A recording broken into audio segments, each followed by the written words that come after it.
ndashaka ko twaganira namwe ukuntu nakijijwe n'ukuntu Imana ari nziza. Imana ni nziza bene data. Imana ni nziza. Nje ndabizi ushatse kumbaza iby'Imana nakubwira ndi Imana ni nziza, ariko nawe uri mu Mana neza. Amen. Njewe umbona gutya Nar'umwisilamu kazi ukunda gusenga kwa kundi kwa Abisilamu nyine ibipindi 5 ku munsi, niko baza basenga ibipindi 5 ku munsi. Ngurikirane neza. Imbere yo kuja gusenga rero kwabo urabanza ugakaraba amaboko,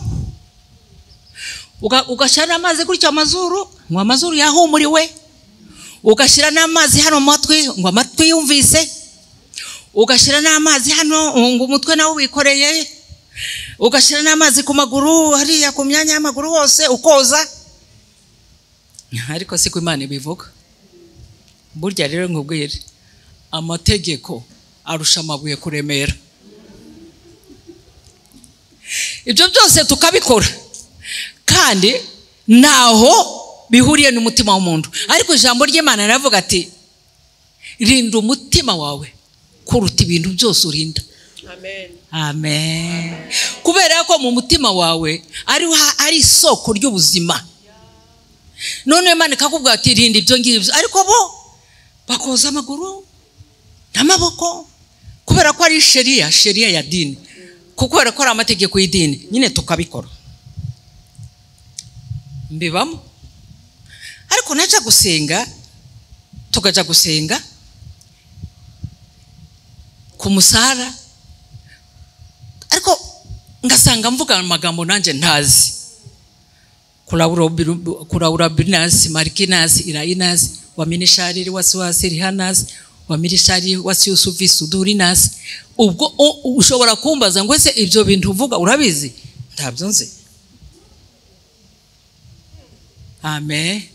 Ntabyo nzi, ndagenda mbibamo ntabizi. Ariko naba ndi gusenga kuri uwo musara, naba ndangije ngasubira nkavuga ijambo rimwe, nkavuga ijambo mu Kiswahili, nkavuga nti Mungu unisaidie nijue njia yako, Mana uzamfashe nzamenye inzira yawe y'ukuri. Ibyo ngabivuga mu Kiswahili. Umva rero nkubwire bene data, ijambo ry'Imana riravuga ngo hahirwa abafite inzara n'inyota yo gushaka Imana. Amen. Hallelujah. Imana yari izi inyota n'inzara mfite yo kuyishaka, ariko ibona ko aho nyishakira ndazayibona. Nuko igihe kiragera abantu bagenda bigisha inzu ku yindi. Ndagira ngo murabizi bagenda bigisha inzu ku yindi. Ibyo twebwe twarabikoze Bukavu twigisha inzu ku yindi. None mbona abantu baje bageze wanje, ndi Umwisilamu, umugabo wanje niwe. Mbona abantu batambutse na Bibiliya. Noneho barazi wacu barakomanga n'abakingurira barinjira. Binjiye baricara.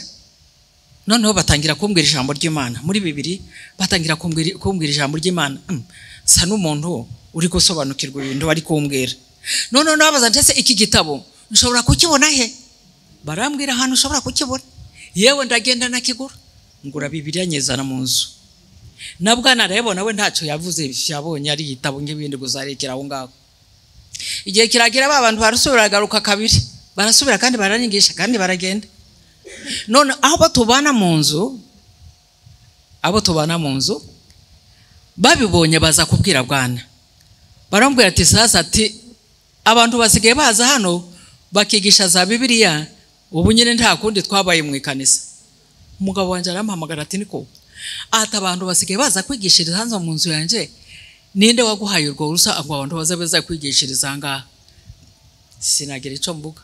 Arambwira ngo nibagaruka tuzababwire nibagaruka nzabavuna amaguru. Noneho igihe kiragera abantu barasubira baragaruka. Bagarutse mbabwiza uko ndabona ndi umugabo wanje yarabyanze. Byari ngombwa kugira ngo babwira ngo batahura n'ingorane. bataza kuhura n'ingorane aho ngaho. None nambwa ndi bwana yaranze ataye ati ntacyo bitwaye, abantu b'Imana barigendera. Nguma aho ngaho. Hanyuma igihe kiragera, haza kuza umusore umwe ukijijwe kabisa, uzi Imana, ukunda Imana, witangiye Imana. Amen. Atari abasore bubu bavanga bakaza gusenga bakavanga, ariko uwo nguwe yinjiye mu Mana neza. Araza aje kunsura, Jacques Tabazi. Araza aje kunsura, turaganira nawe. Arambwira ati niko ngo harya ngo muzamufunga mwezi Ramazane imizi 30 ndi. Ati ntaci Imana babwira ndi Imana iravuga. Ntayo nigeze kumva. Ndavuga ndi hoya ntakivuga. Atumva rero ngubwire. Ati ntubona kufunga 30. Ati none uzafunge 60. Ati ibyaha byawe wakoze kuvuka imenya icyaha, kuva kumenya ukamenya ko wakoze icyaha. Icyo cyaha wakoze kuvugiye wamenye ubwenge bwo gukora icyaha. Cyaha cyawe kiracyari hari n'uyu munsi n'imyaka yose wafunze Ramazani. Cyaha cyawe kirahari. None mbwa ndi tuzadufunga kuri ya kwezi kumwe nyine kugira ngo tubabarirwe ibyaha. Niko namubwiye. Arambwira ati ninde suzuba babarira ibyaha? Ndi Imana. Ati Imana ibabarira ibyaha gute? Atuva rero ngo bwire. Ubabarira ibyaha, uwatubabarira ibyaha, uwaduhuje n'Imana ni Yesu Kristo ku musaraba.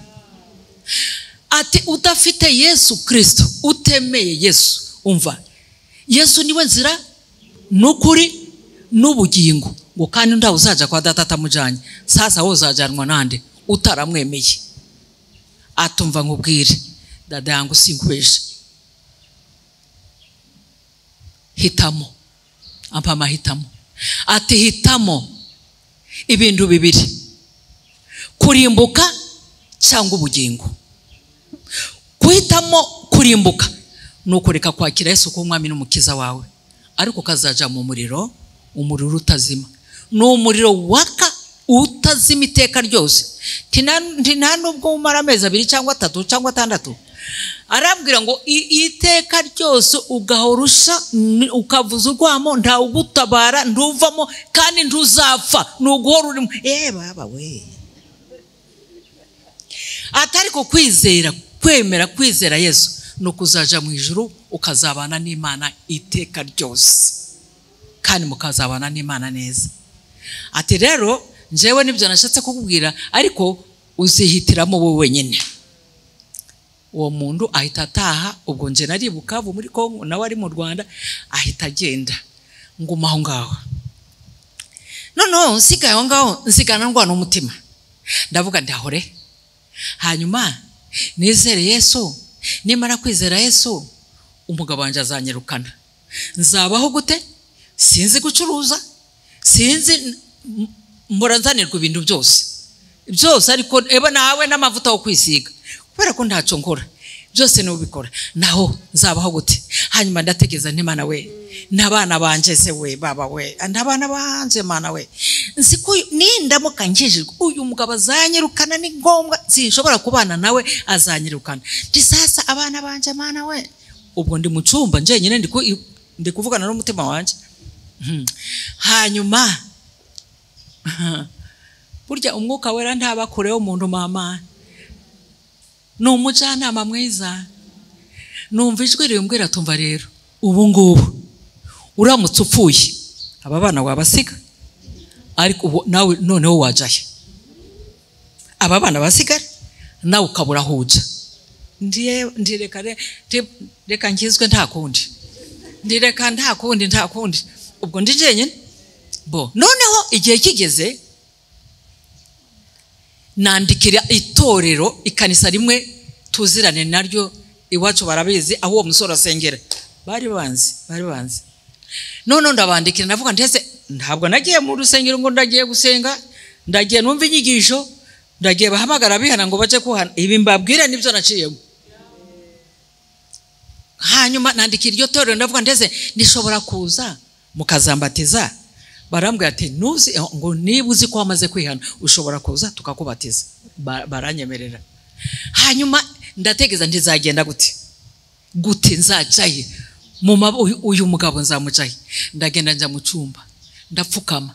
Bene data, Imana yacu irumva kandi nokuri iradukunda kandi twitayeho. Amen. Ndagenda ndaja mu cyumba sinzi gusenga. Icyo bukora ndapfukama niko guha Imana icubahiro nta kundi. Ndapfukama mbwira Imana gutya. Umva ko nasenze. Mbwira Imana, ndabisobanura mu Kinyarwanda. Mbwira Imana nikasema, Mungu unisaidie bwanangu ende safari nende kubatizwa. Mbwira Imana nti Mana we ndifasha ndi umugabo wanjye azaje mu rugendo njyewe nzaje kubatizwa ariko numukomerisa arikorera wenyine.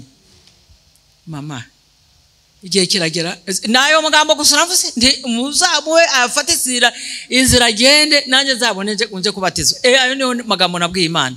Imana nayo ireba inyota n'inzara mfite mu mutima wanjye. Haleluya. Kuwa gatanu ugeze umugabo wanjye afata isafari yo kujya ahantu hitwa Igisangani kure no gufata indege. Naje kwa gatandatu ndagenda njya kubatizwa ku cyumweru. Nabatizwa ari kuri Noheli mu 75 kuri Noheli. Hanyuma maze kubatizwa, noneho maze kubatizwa inkuru iragenda ko nabatijwe. Nja muri Yorodani ndavuga ndibaze ndikizaba kizabe ariko singigiye muri wa muriro. Ereka nahunze njewe umuriro.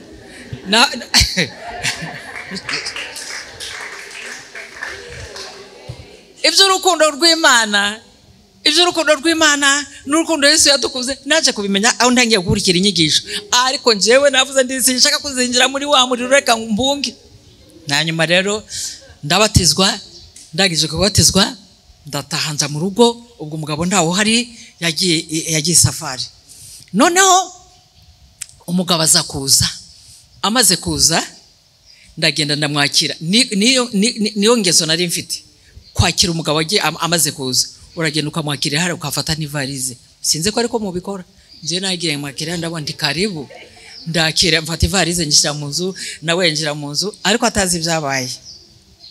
Ubwo yaje anzaniye kado akuyiriya yanzaniye kisumi kinini. Hanyuma anzanira n'umwenda witwa ereka muri Kongo imyenda igira amazina yayo. Tubona ko nambaye witwa zamba ni ikintu kitwa mu gihuru mu shamba. Harimo n'inyoni n'ibiti n'inyoni. Noneho bakayita zamba. Noneho rero aragenda anzanira ndi maya poto. Icyo gihe niyo myenda yariyo maya poto aragenda arayinzanira. Noneho nakira ibintu maze kwakira ibintu ndabibika. Hanyuma ndamukaribisha karibu. Aragenda arafungura arabimpa ndavuga nti Mana ndi aho amenya ko nabatizwa ibintu usa ndabinyaga. Ndaceceka. Hanyuma murumuna waza kuza. Murumuna n'umugabo nawe wubatse. Aza kuza aje kumusura nyine yamenye ko yaje. Araza kumusura. Amusuye aramubwira ati ariko zini nkuru una habari. Aravuga ati ase mama Zena saribatizwa. Ati mama Zena yabatizwe buri mureba. Ubwana avuga ngwe abatizwa ate murumuna ati wallahi wa rasuli yabatijwe. Noneho aravuga ati tugende ndakubwirira handi. Bava mu rugo wanje baragenda baje ahantu hamwe ku restaurant niho bagiye. Aramuganirira ico gihe. Nabatirijwe muri Pentecote. Uraze muri Pentecote ntibambara ibi. Nubu ariko ndo mu Pentecote nambaye ibi ngibi urumva ndabyambaye kubera ko naciye mu ishuri rya Bibiliya. Ndagenda niga Bibiliya. Bibiliya dusobanurira neza buri kantu. Nibyo byatumye nambara shenete. Ariko icyo gihe ntabwo nayambaraga nizo sinshaka kwinjira mu by'idindi. Mbyindiyemo navuga byinshi. Yuko nari mfite amashenete nje nyine ndagenda ndayatwa kubera ubujiji. Kutamenya, kutasobanukirwa. Ariko uko biri kose nda cyaha kirimo. Hanyuma araza aje muri umunara ati genda umurebe ukuntu ameze. Ibi nakuyeho.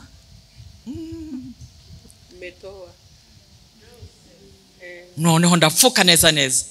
Noneho araza aje numva mpamagaye n'ijwi rikarishe rikaze kabisa, ase mama Zena nco hapa. Ndavuga ndo yamenye inkuru. Ati ngwino hano. Ndagenda kapa ndicara. Arambwira ati ngaho mbwira rero, numvise inkuru ko wabatijwe. Nibyo koko wabatijwe? Nari maze kumenya ko yego ari yego na hoya ari hoya. Ndi kandi hanga ndi kubazwa gutya na shitana arahari n'Imana irahari. Aravuga nibyo cyangwa sibyo? Ndavuga nti nibyo. Ati ninde waguhaye uruhusa? Aho ndaceceka yuko narize ko niyo ndumusaba atari kunyemerera. Nsano cisha make, ncisha bugufi yuko si ngomwe ngo umugabo avuge nawe uvuge, bigera ahantu mushwana. None ndaceceka, abona ndi guceceka, byenda aratekereza ati byenda ari kwicuza ibyo yakoze, ariko njewe sinicuzaga ibyo nakoze, yuko ibyo nakoze nabikoze mbizi kandi bishaka.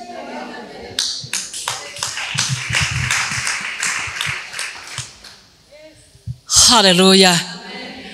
Arambwira ati kuva uyu munsi ugomba kwambara ibyo wambaraga byose bimama sikiyo, kila kitu, buri kantu ugomba kuzambara, n'imisatsi bagasuka ko basukaga buri kantu. Mutega amatwi gusa, sinabubwiye hoya cyangwa nacetse gusa ndi tugende buhoro. Nuko igihe kiragera, arambwira ati sasa ati ubu ngubu nta kubana nje nawe, funga ibintu byawe byose ugende umvire mu rugo iwacu. Ni haramu kubana n'umugore w'umukristo. Ku mutima ndavuga ndi uko biri kose namaze kwemera, namaze kwiyemeza gukurikira Yesu, sinshobora gusubira inyuma. Kandi nawe nkunze ko ubona ndi muzima mpagaze, ariko maze kuryama hasi washaka baca kunjugunya. Kuri ubwo nze uko biri kose reka ngutega amatwi, ariko ntaco mpindura. Nuko noneho aragenda, amaze kurakara aragenda. Nanjye ndavuga nti ngiye gufunga imyenda yanjye genda. Noneho akaba ari umwana twareze tutabyaye w'umusore umubembe, twarabanaga nawe. Arambwira ati mama, ati ndubona biriya papa akubwiye ngo ugende, ati nugenda arabona ko nubundi akorose wabyukaga washaka kugenda, kandi nawe udashaka kugenda, udashaka kuva mu bana. Ati icara urebe ko asubira gukomeza kubikubwira. Uwo muntu burya ndawe Imana itavugira, nje yavugiye mu giti se. Yaravuze ati nimutandirimbira mukankomana amasi ngo n'amabuye azaririmba. Iryo ryaribuye ntabwo azi n'agakiza uwo ngo. Aravuga ati ntugira hoje. Nanjye ndamwumvira n'ukuri, sinagira honje nguma mu rugo. Kandi aragenda, haragaruka, turasubiye turicaye, turaganiriye, turabanye, ariko nyine mu buryo uwumva nawe bitameze neza, ariko atava kwizima. Ambwira ngo sasa tuzaguma gutya kugeza ryari. Noneho agera umunsi umwe araza, hari saa 6 za nijoro. Muri ko saa 6 za nijoro umuntu aba yaryamye yambaye umwenda w'ijoro, umwenda w'ijoro, robe de nuit. Noneho saa araza aje arambwira ati sasa ibyo nakubwiye warabyanze, waze kuba umwisilamu.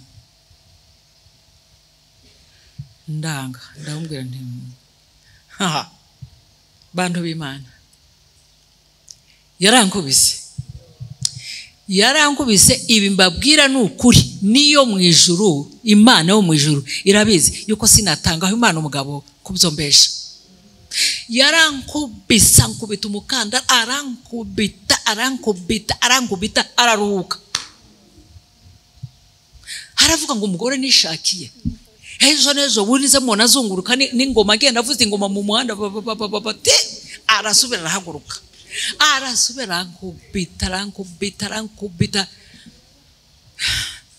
None arambwira ati urabizi ati ubu nshobora kukwica, bazamfunga ariko nzafungurwa, ariko ntakikubona.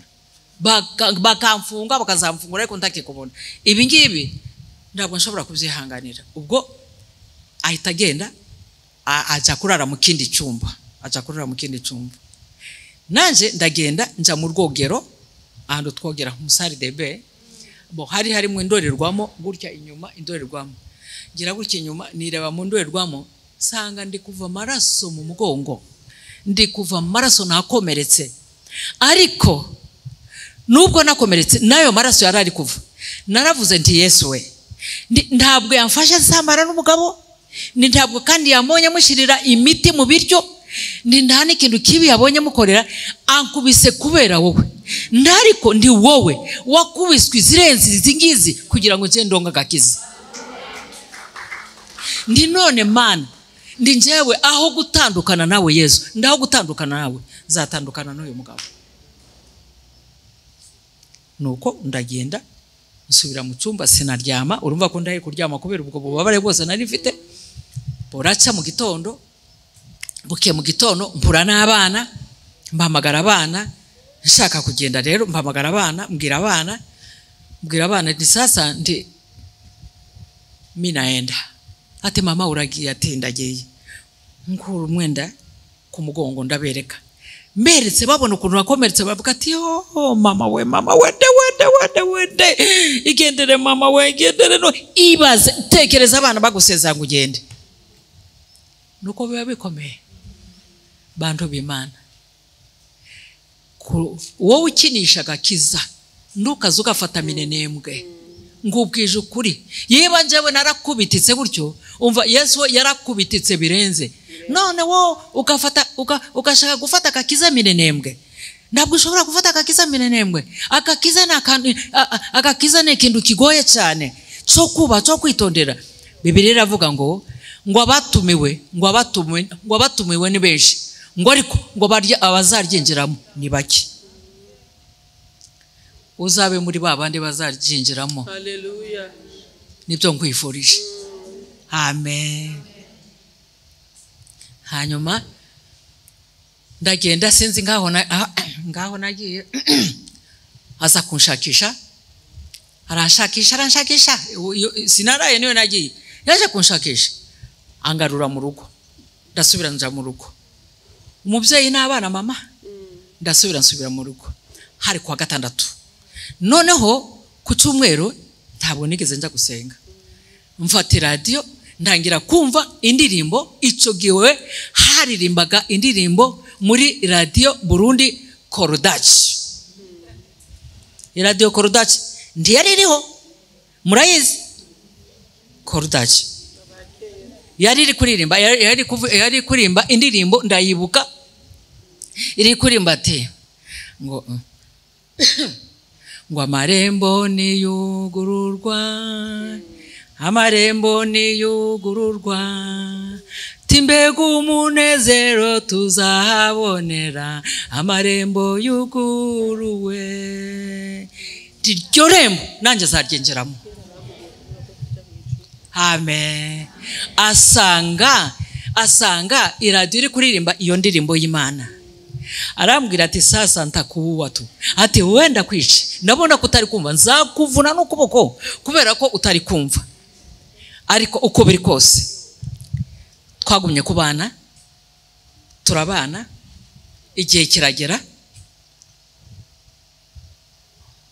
wenyine rumva icyo gihe muri ako gakiza twabanye nawe kandi twasubiye kubana nawe imyaka ye nkijijwe senka yo kwihanganira ibintu biri ko ari kwihangana imyaka 5 muri myaka 5 ndasubira mzara abana 2 hanyuma igihe kiragera akazambwira ati sasa umva nkubwire nuko ariko yarankundaga uko biri kose yarankundaga nuko nyine nawe nyine iryo deni ryamuremereye ryamubera amategeko arambwira tumva rero ngubwire ndukaba umukristo kandi ntukabe n'umwisilamu ariko twibanire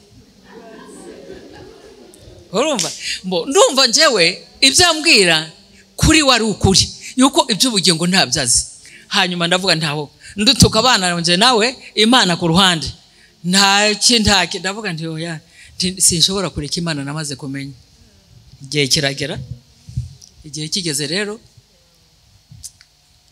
ate tugende tuje wanyu arafata ashira mu modoka ariwe aranjana arabwira ngo ugume rero wanyu aho mfite inda y'amezi 3 ati ugume wanyu nzaza kugutora nje nyine nde rubona ku myenda yasigaye nta kintu najanye gusa imyenda mikeye ndagenda nje wacu ngeze wacu ndicara ukwezi kumwe 2 3 ndavuga ntuye umugabo samayeri yangize ndagenda nsubirayo ariko singiye gusubira gutura ndagenda nsubirayo fata imyenda yanje yose ndapakiza nuzuza isanduku ndasubira ndayijana nje wacu aje ndi arahari yari yagiye kuri Goma urumva ko ari umukomeresa wakoraga imirimo akazi kiwe asanga imyenda ya ntayihari arabaza ati kuki yajanye imyenda bane ndi twari kumubaza kandi ari we nyiri urugo nyina w'abana twari kumuza gutwara ibintu byiwe ndagenda nja ku ngumi wacu igihe kiragera ndabyara umwana w'umuhungu amwita izina amuha amazina ye yombi ko ari 2 amazina ye yombi mbyara umwana w'insobe mwiza cyane aravuga ati mana yanje ati umwana ati yaza kujana yaza kugenda atatwitinda yanje nari kuvuga ko yamukuye mu masengesho yabaza gusenga atariko nari nzi ko ari umwana wanje nuko mwita amazina ye ko ari 2 tugoma aho ngaho igihe kiragera sasa ndagenda nja gushaka aho ncumbika kugira ngo nze mbona abana banje nazaga ndara nkarira kubera abana babyeyi muraze umubyeyi n'abana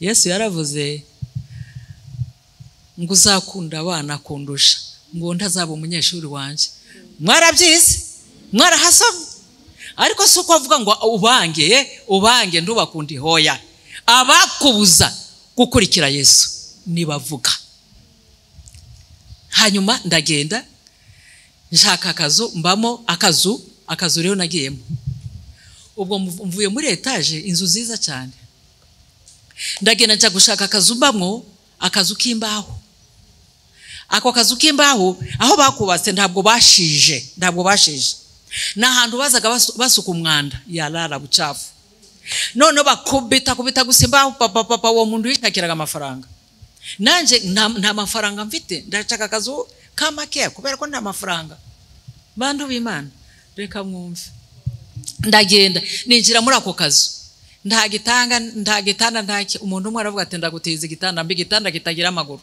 ngashiraho amabuye y'amatafari undi narambwira ati ndagutiza kamatera nshiraho nuko ngabamo gutyo igihe kiragira inzara rero inzara iranyica sindi kubona wa mwana nabyari iwacu inzara iratera umva nkubwire burya uko Imana itakuba kure niko na shitani nawe atakuba kure aba bugufi yawe shitani arambwira ataho ati sibi washakaga uvuye mu bintu uraje uje gupfura ufunguru iyo nzu habaga nka igihe cy'imvura igihe cy'itumba igihe cy'imvura hakamera munsi y'ameza hakameramwe amateke hakameramo ibishimbo muri iyo nzu bantu b'Imana sinshobora guhagarara mbesha nta mpamvu zo kubesha sinababwiye ko batashije ikibanza ntabwo bagishije none haba mu mvura amateke akamera hariya ibishimbo bikamera hariya noneho ngahura n'amabateri bazashira mu radiyo tubona ngagenda nguraho imvura yagwa bantu b'Imana Bwana Yesu imvura yagwa bashakaye nabi urumva kuri uwo muntu yarakeneye amafaranga gusa basakara nabi imvura yagwa ikacanga ikameneka ku buriri noneho yagwa ngabanza ngasazi kauchu imvura ikabanza ikagwa yarangira ngabona gakuraho kauchu ngabona karyama igihe kimwe mbwira musaza wanje ndavuga ndi baba ndisa nundebera ari amabati ko wayashiraho neza arambwira ati mama ati ndaco nshobora kukumarira kubera niko bubatse nje nabyo nshobora gusambura ku nzu y'abandi niko bayubatse ndakundi wihangane iyo nzu nayo imazemo imyaka 9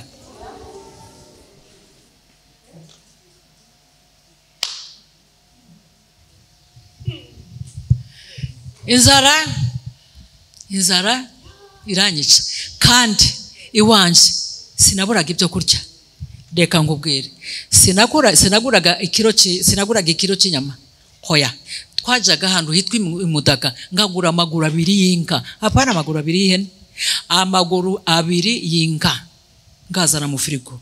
Tukaza hariya hitwa ikiringi tukagenda tukagura imifuko y'umuceri. Sinapimishaga ikiro cy'umuceri, ngagura imifuko y'umuceri, ngagura imifuko y'ibishimbo, ngagura imifuko y'imyumbati, ngagura sinapimishaga icupa ry'amavuta. Hoya nazaga ngura amavuta.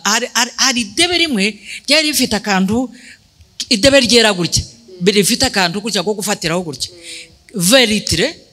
Iyo niyo mavuta nazaga ngura ngashira mu nzu.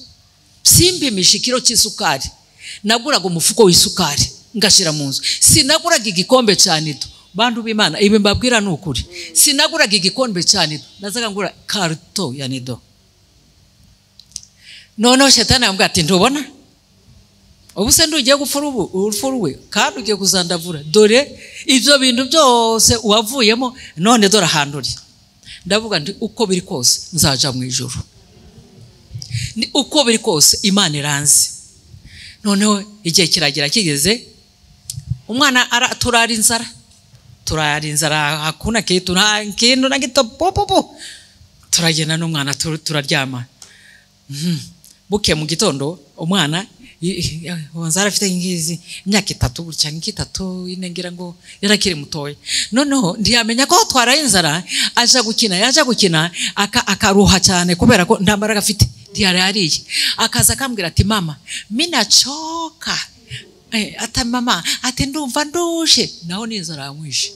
Akambwira mama ndumva ndushe, nanje kamenya ko ari inzara. Hakuna kitu, nta kintu bantu b'Imana mfite gusa nari mfite ifu y'igikoma, nshikisha igikoma, ndangije gushikisha igikoma ngishira muri termusi, ndakimuha gute kitagira isukari, ndashira mu munyu se. Tekereza aho hantu mvuye naho ngeze.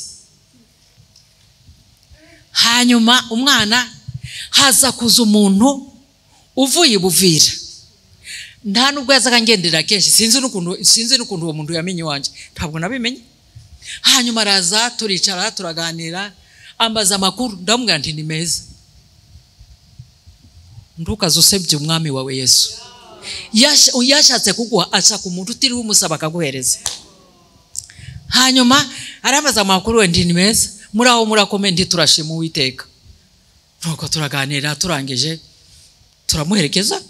Wa mwana wanje amufata ukuboko harya, nanje mfata ukundi ku mwana wanje, turagenda turamuherekeza. Tugeze hano tumugije hano, navuga nti basi ndi nsubiyeho, ndi maze kukubona, ndi nuko wakoze nukuri kuza kudusura. Njewe ndakata nsubirayo. Naho yapfumbatishije umwana amafaranga, nje sinabimenye. Apfumbatishije umwana amafaranga. Noneho umwana araza. Umwana arambwira ati mama, ure papa nanipatia faranga? Arambwira ati mama, ati wa mupapa mbaye amafaranga. Ndaguhaye amafaranga. Tubonye isukari we. Tubonye isukari. Bantu b'Imana. Ngo nushaka kunkurikira. Yesu niwe wabivuze. Ngo nushaka kunkurikira uziyange wenyine. Ngo uzabanze winyage hanyuma unkurikire. Amen. Ntugakora ubushake bwawe, kora ubushake bw'Imana. Hanyuma ndavuga ati twende sasa tugende tuje kugura isukari. Turagenda tuja kugura isukari. Turangije kugura isukari, ndamushigisha nimushira mu isukari, ndamuhoreza vuba. Aragotomera akuya karamurenga, arasubira aja gukina. Aho tugejeje aho ngaho. Hanyuma igihe kiragera, haza kuza uvuye iwabo w'umugabo wanje, noneho ari we rumara. Uza kuvuga ati yarapfuye ahubwo nuko mutabizi. Ye baba we, aza ntacho mfite na gito mu nzu. Ibi mbabwira n'ukuri, hakuna kitu. Noneho yaje ngo masaha ine, byagera saa 5 akavuga nti mana we, nariko wamubwiye agasezera gataha, ndibikeze saa 6 kiri hano, akabona ko tutariye. Aricara. Bigeza saa 6.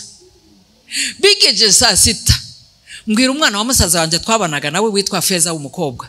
Namwe ndi Feza, ndegurira amazi yo koga, ndegurira amazi yo koga, ndashaka kuja mu isoko.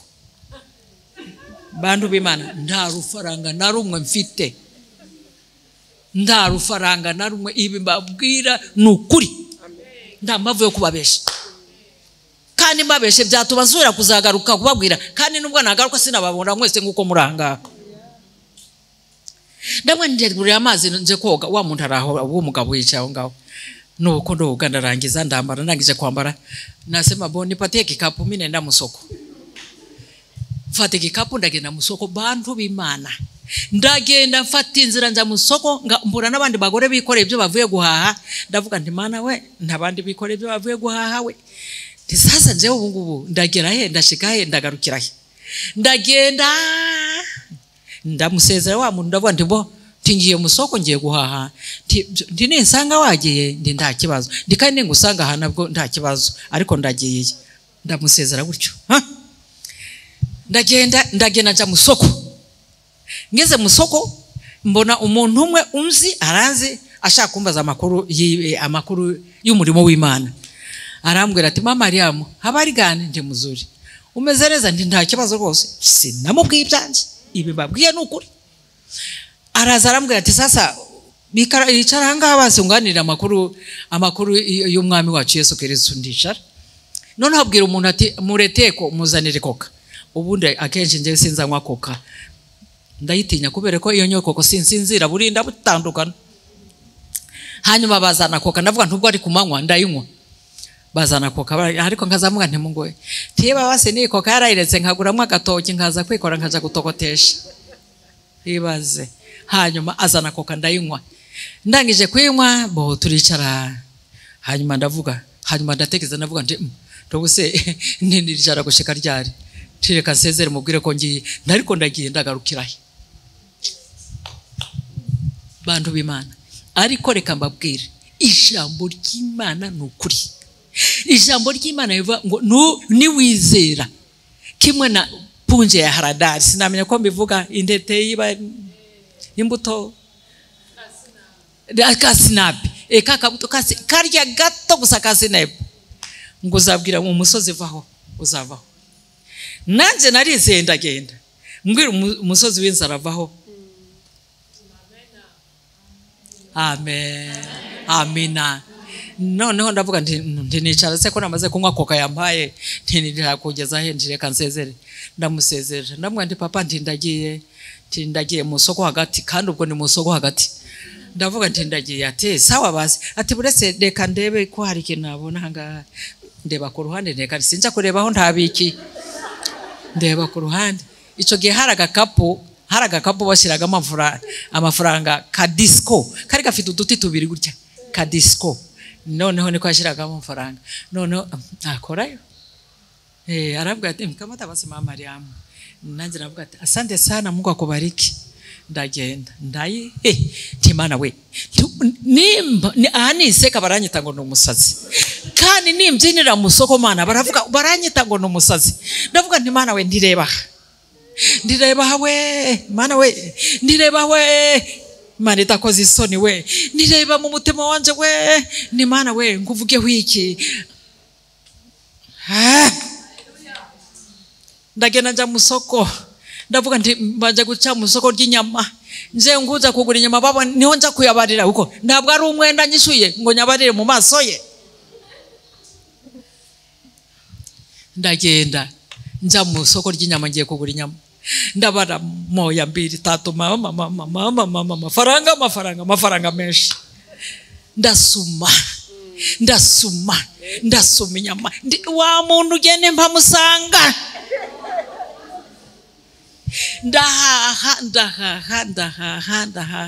ndahaha umve ngo ndahaha sinavuga byose nahashe igikombe cyane buri kantu meze nari ngeneye ndikorera nanje nk'ababane nahuye nabo wowe utajuburuko yo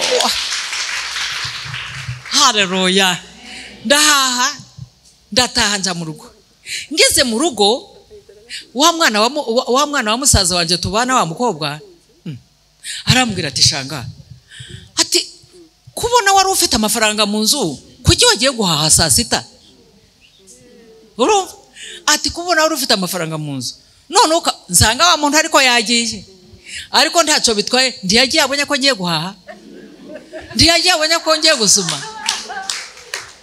amen haleluya hanyuma ndagenda ndahaha noneho uwo mukobwa arambwira ati shanga ati kubona wari ufite amafaranga mu nzu ubure kujya guhaha kare mu gitondo ukaja guhaha saa sita ubuse turateka bisharya nte mwana we ndavuga nticeceka nibanga ry'Imana utashobora kumenya. Imana yakoze igitangaza ndabimutekereza nawe wenyine arumirwa. Ni mumpera Imana amashi.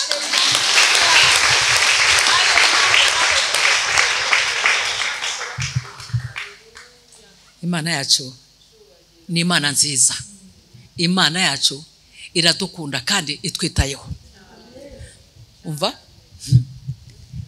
ijambo ry'Imana Petero yabajeje Yesu arambwira ati Yesu saza ubwo se ko dugukurikira uzaduha iki? Kubera yuko burya abantu bareba ibifatika. Nta izina yarafite y'amamodokari, nta izina yarafite y'imbaho, nta izina nimwe Yesu yarafite. Urumva ntacyo yarafite kigaragara kandi abantu bashaka kubona ibigaragara. Uzaduha iki?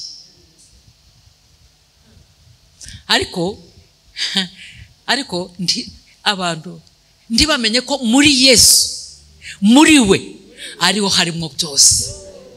Amen. Yesu aramubwira ati Petero rero atumva kumbwira ati nunkurikira atuzaronga hano ku isi inshuro 100 hano ku isi, ati no mu ijuru ubugingo buhoraho. Haleluya. Kandi koko nibyo Imana burya ndigira umwenda w'umuntu. Amen. Haleluya. Ubu rero ndashaka kubabwira hondi Imana yambojeje amarira. Imana yamaze kagahinda. Ahubwo Imana yashaje kuncisha kuncisha mu bintu kugira ngo mbere abandi nyigisho hatazagira uvuga ati reka da ati nje sinari gutabana banje ngo ngene ngo nkurikire Yesu. Murumva ati ntabwo kwibwira ngo bati ariko ndacakubuza kutakurikira Yesu, yaba umugabo yaba umugore yaba umwana, nta mpamvu nimwe uzamubwira. Amen. Hanyuma rero ubu ahondi yambojeje amarira. Ndi mu nzu mwumva ngo niziza, ntabwo nakwirwa nyivuga. Ubu ndi muri Amerika. Manake Amerika siyo mutima w'isi yose. Aho niho ndi. Aho rero ifirigo yanje ihora yuzuye. Habe n'ubu naje hari ibyo nasize ntetse mvuga nti ningero sinzigora ubishira muri firigo bikaba amabuye ntabwo bishobora gupfa. Urumva aho ngaho ndi ngo amati yo mbishatse habaye mbanaguze igikombe cyane ya kinini kiba gihari, ngagura n'amata y'inka arahari, ngashira byose aho ngaho ku murongo.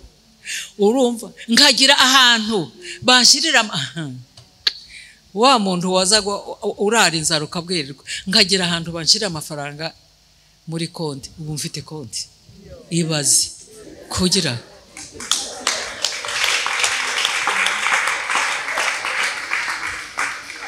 umva nkubwire nta wigeze gukurikira Imana ngo yikorera amaboko. Babana njewe napfiriye nganga kubasiga ndi kumwe nase, ariko igihe nabasize Yesu yarabareze bose. Ubu turi kumwe nabo muri Amerika kandi bameze neza baratuze baratunganiwe. N'uwasigaye hano, uwasigaye mfite umwana hano mu Burundi, nawe ameze neza cyane, ariko cyane mu buryo atashaka no kuza kuba muri Amerika. Tumva ko nta gihombo nagize kukurikira Yesu. Bibiliya iravuga, urumva ijambo ry'Imana riravuga ngo umuhate wanyu subusa ku Mana. Kandi rero mbabwire Imana ndigira umwenda w'umuntu, kubera nuyikurikira n'umutima umwe utajarajara utaca hirya no hino ngo ubwije ukuri, nayo ntabwo izagutererana. Amen. Haleluya. Igufitiye umugambi kandi umugambi mwiza. Nigeze kuza mvuye Bukavu, ndi kuza hano, ndi kuza Buvira. nca mu nzira y'ingomo, muri ngomo, ahantu witwa muri ngomo, ni mu shamba ntihaba amazu. Ngezeyo mburirayo n'interahamwe zihari, badusora mu modokari twese, badusora mu modokari, badusoye mu modokari. Nije wari umugore umwe gusa w'umunyarwandakazi, abandi bose bari abakongomani, kandi urumva ko interahamwe zahigaga. Noneho bambonye bankura mu modokari, barambwira ngo we toka wende chini. Ndasohoka, maze gusohoka na babandi bose bari basigaye barabasora, babwira ngo rarachini muryame hasi mwese, twese turyama hasi twubizinda. Ya nterahamwe inkubita corderette, inkubita n'umugeri. Haguruka, ndahaguruka, irambwira ngo mwatumva rero wowe shoboye kukwica nta nuwakumbaza. Yarafite imbunda, yarafite grenade, yarafite icyuma gityaye habiri cy'ubugi ahantu habiri, yarafite byose ko ari bitatu. Arambwira ati wowe nshobora kukwica nta nuwakumbaza. None babandi bari baryamye hasi twazanye nabo muri Kongo, bari bazi ko interahamwe ziduhiga. None babandi batangira kuri aseyo, ure mama nakufa Mungu we, uriya mubyeyi yarapfuye, uriya mama arafatu. Bamaze kushira ku ruhande, banguye mu bandi, naje hahandi ndahagarara. Nico gituma nshaka kugubwira ndi nuzaza ugira umwanya wo gusenga, uzufata wo gusenga, umwanya wo gusenga, kuko hari igihe kigera ndushobore gusenga, ndushobore gusenga. Hanyuma mbagarara hariya ndegereje gupfa, ndavuga ndi iba anshishamo kiriya cuma, yiba nkubita grenade, yiba nkubita imbunda ngapfa, simbizi. Ikintu gusa navuze nti Mana, ndi wakira umutima wanje yuko umutima ugiye gutandukana n'umubiri. Ayo niyo masagisho yose navuze. Nabivuze yuko nari nzi ko ndakinshinja mu mutima wanje. Amen. Ariko Imana itajuburi kugira, wowe utajuburu kugira, abakwizeye bose ndibazakorwa n'isoni. Haleluya. Hanyuma haza kuza kamineti, iyo kamine ya Land Cruiser, haza kuza Land Cruiser, harimo abamasere babiri. Igeze hahandi barabahagarika, maze kubahagarika baragenda barabasaka, babakuramo amadolari 3,000 by'amadolari, $3,000. Bamaze kuyabona baratubwira twego ngo ni ale mwende. Imana yagize igitambo kubera nje. Amen. Hallelujah. Imana izicinzira ahatari inzira. Nuko baravuga ngo ni mugende. Turagenda, abo bamasera barabafata barabagumana. Hanyuma naje kubaza chef de quartier hari Ubuvira yuko yamenye inkuru. Arambwira ngo harimo abamasere babiri, uwera n'uwirabura. None arambwira ati uburyo amasere babakoreye byamfura mbi, kugeza aho wa umuzungu masera umuzungu bamujanye mu bitaro. Hanyuma bamurwaye ko babanyaze na za pasiporo zabo, kugeza ubwo bagiye kumusabira pasiporo yiwabo mu kindi gihugu. Bantu b'Imana, ibaze, ndashaka kukubwira ngo umenye ko Imana igukunda. Ndashaka kukubwira ngo umenye ko Imana ikwitayeho. Njewe bari bategereje ko ari nje bica, ariko Imana yarandokoye. Amen. Hallelujah. Imana icinzira ahatari inzira. Kuri ubwo ubu ndashima Imana uko mbayeho kose. Ndashima Imana. Yiba ari ikibazo cy'aya maguru n'umubiri, reka ndacambaye umubiri sindawuvamo, twambaye imibiri ntiturayivamo, ariko icyo nzi nuko tuzahindurwa iyi mibiri irwara, tukazahabwa indi itarwara. Uwiteka habwa icubahiro. Ndakanira n'abamama. Abamama burya rero ni inkingi y'urugo. Njewe narabibonye kandi ndabizi kandi narabibayemo kandi narabikoze n'ukuri. Nari umugore mwiza mu rugo rwanje, ntugira ngo yankundiye ubusa, yankundiye ko nanje namwubahaga. Amen. Burya umugore ni inkingi y'urugo, kandi umugore ni umutima w'urugo. Urugo iyo umugore arufashe nabi narwo rumera nabi, kubera yuko umugore niwe umenya ko umushitsi yinjiye. Umugore niwe usasira umushitsi. Umugore niwe ubaza umushitsi icyo ashobora kurya ngo akimukorere. Urumva ko umugore mu rugo afite akazi kenshi cyane. Na nico gituma umugore akwiye kubaha umugabo wiwe. Uko biri kose ni umugabo wawe, kandi burya umugabo ni umutware, ndagiye atazamu umutware. None ubwo butware ko yabuhawe n'Imana ntabwo wabumwambura. Yaba afite amafaranga, yaba adafite amafaranga, ariko ni umutware. Urumva ushobora kuba byenda wowe ufite amafaranga, ushobora kuba wowe ufite amafaranga byenda ukora ukaronka amafaranga. Nubwo waba ukora ukaronka amafaranga, ariko umugabo mu rugo aba ari umugabo ukwiye kumwitaho kandi ukamwubaha n'ukuri. Yego ndabizi hariho n'abandi bagabo bagira amananiza. Ibyo ndabizi nabyo, yewe urumva nanje nabanye n'umupagani, urabyumva. Ariko ukamenya ko mufata, ukamenya ko mubana nawe. Erega burya kubana ni ukwihanganirana. Kubana ni ukwihanganirana n'ukuri. Mutihanganiranye ntabwo mwabana. Kandi umaze kumenya ngo akunda iki, yanga iki, ukamukorera cya kindi akunda, ukihangana, mukagumya kubana. Naho ubundi ibyo gutandukana burya nta nubwo ari byiza n'ukuri. Umva babwiye Yesu, barabwira ati nane hajya ni Musa ngo yahoze atanga impapuro za divorce, ariko Yesu yabashubije guki ngo no kubera imitima yabo ikomeye, kwinangira kw'imitima yabo. Ariko ntabwo ari byiza. Kuri ubwo abamama muri ababyeyi, abamama ni beza, abamama n'abantu bihangana, abamama barera abana, barere n'abagabo. Urumva ko atari akazi gakomeye se? Urera abana ukarera n'umugabo wawe. Niko bimeze. Kuri ubwo abamama mu by'ukuri Imana ibambera umugisha. Abakobwa ndashaka kumenya abakobwa baraha bashira amaboko hejuru. Abakobwa barahari. Abakobwa nanje nari umukobwa, kandi nari umukobwa urumva aho hantu ndahamize, ariko nari umukobwa. Noneho rero abakobwa nimwe abagore bejo mu gihe kizaza, ariko nyine bikabasaba kwitwara neza no kwifata neza no kwirinda. Umva mbabwire, akenshi abakobwa bashukwa n'abahungu. Akagushuka ngo azakubera umugabo, akagushuka ngo aragukunda. Kugukunda ntabwo ari bibi, ashobora kugukunda, ariko nubwo yagukunda ukabanza ukamwitondera. Nubwo wabanza ukamwitondera, ngubwije ukuri ko udashobora kumumenya. Ntushobora kumumenya, uzamumenya wamaze kubana nawe. Amen. Uzamumenya waramaze kubana nawe.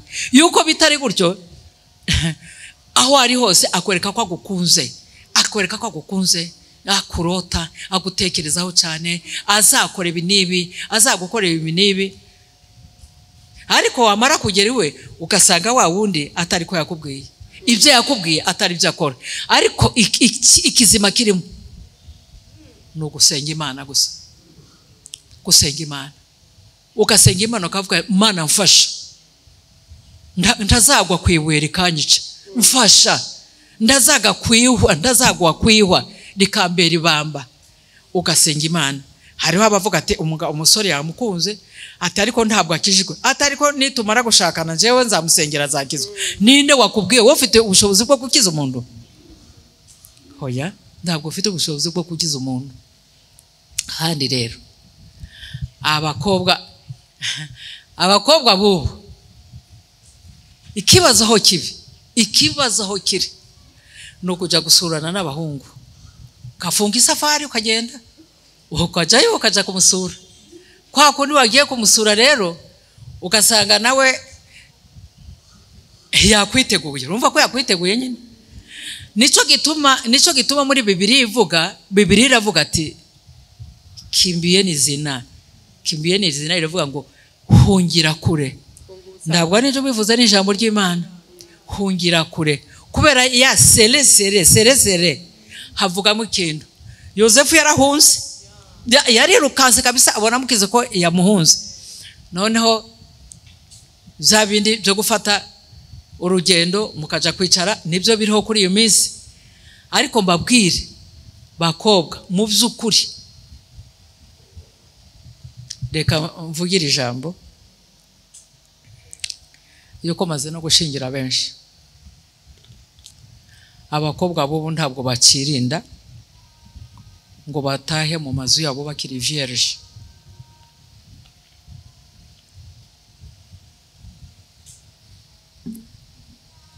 Sinzi impamvu, ariko reka ngubwire icyo ni icyangombwa. Nta musore utashishimira akigezeho, nta musore utashishimira akibonye. Icyo ni icyangombwa. Kubera iki? Uva rero ngubwire, na Yesu wenyine hariho abagore, hariho indaya, ariko Imana yashatse umukobwa ukiri isugi kugira ngo amubyarire umwana. Amen. Amina. Imana yagiye gushakisha umukobwa Mariamu ukiri isugi abari umubyarire umwana. Hari abagore, hari n'indaya, ariko yaravuze ati ndashakisha isugi. Nico gituma bantu b'Imana, iyo umukobwa yarinze aho hantu, ahubwo bituma n'umusore amukunda birenze. Avuga ati ninje wifungura envelope. Ariko iyo asanze karabaye huguruye, ntacyo yaragukunze, nta kundi yagira yaragukunze, ariko nta kwizera cyane, nta kwizera neza. Niyo wagiye ugatinda, aravuga ati cyangwa wari muri babagabo bawe wa kera. Urumva umva ingaruka yabyo ukunda bibi. Ariko ubu ngo abakobwa basigaye bavuga ati bo ebana wagize za pase zawe, nanje rani mfite za pase zanje ndakundi. Ariko ho yasiko umukobwa agomba kumera. Umukobwa ni umwari. Haleluya. Umukobwa ni umwari. Umukobwa ni umukobwa uzi wifata neza, akirinda, akicunga, kandi akagaragaza ko ari umukobwa uzi no kwambara neza. Amen. Akambara, akikwiza. Ntugire ngo kugaragaza ibibero nibyo bituma umuhungu agukunda. Bongo. Ahubwo iyo wifashe neza nyine ukifata neza, yifuza kuhabona yuko haba hafutse. Ariko uramuzanira wazi nyine, ukamuzanira wazi akahabona, ndaca abakeneye kubona kindi uko aba ahabonye ndakundi. Nico gituma abakobwa ngubwije ukuri wifata neza ukambara neza. Niyo wa musore yakubona gutya avuga ati uriya kumugeraho biragoye, ati nawe uzagende wigeragereza, ati ngubwije ukuri kumugeraho biragoye. Kubera iki? Kubera ko abona wiyambare neza, wifashe neza, kandi akabona ko ukunda no gusenga Imana. Bakobwa nimwe bagore bejo, nimwe ba mama bejo, mugomba kwifata neza, tukabatahira ubukwe natwe twishimye turanezerewe. Noneho nico gituma abakobwa banje muri ahanga, abuzukuru banje muri ahanga, timukaze mutanga avance. Hoya ngubwije ukuri, muze mwihagararaho, mukihagararaho nawe akagukenera kugeza igihe azakugeraho. Imana yo mu ijuru bakobwa banje, buzukuru banje, ibampera umugisha.